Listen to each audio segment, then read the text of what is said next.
oled tagasi Euroopa meistrivõistlustelt, et ole ja hinda, kuidas sul läks on? Et ega rahul ei saa olla, et üks võit, üks kaotus, kindlasti ei ole rahul, et olid väiksed reeglimuudatused, millega ma ei harjunud ära. Et püsti anti, kahes matšis anti püsti, anti teisele punkt minul hoiatus, et väga keeruline oli minul maadelda. Et ütleme nii, et ma pidin tegema, Itaalias vastu pidin tegema meeletult tööd, et saada see matši võit kätte. Väga raske oli. Et mis sind nende muudatuste juures häiris? Kas see, et see on eelnevad teada või lihtsalt ütleme, see ei lähe sinu maadlustiiliga kokku?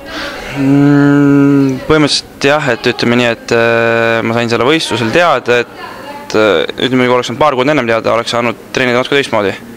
Et põhimõtteliselt tegigi see raskeks, et said just teada ja polnud ennem võistelnud ka nende nagu reeglitega, et oleks saanud ühe võistluse enam teha, sa näed, et kuidas kohtunik hindab, et mis asju hindab ja et kui tõesti, kuidas sa tohid seista, kuidas sa ei tohi, kui all sa tohid pead hoida, kõik sellised väga väiksed asjad, millest praegu kinni oli.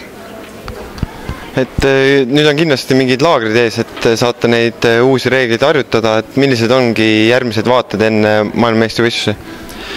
Laagrid kindlasti on jah, et hetkel ei tea veel, mis on, aga kindlasti siin lähiajal saab teada, et kui nüüd need reeglid muidugi jäävad, et siis on vaja panna kindlasti vastupidavusele ja et püstimaadlus oleks kogu aeg töötaks, ajaks käsi alla, kogu aeg töötaks, et passida ei tohi, ütleme nii.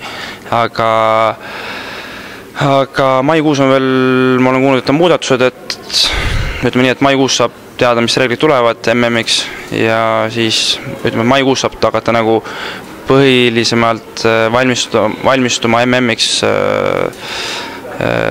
hetkel, siis on teada, mis reeglid on ja siis saab nende järgi valmistuda. Aga Eerik, edu sulle ja kõik head! Aitäh!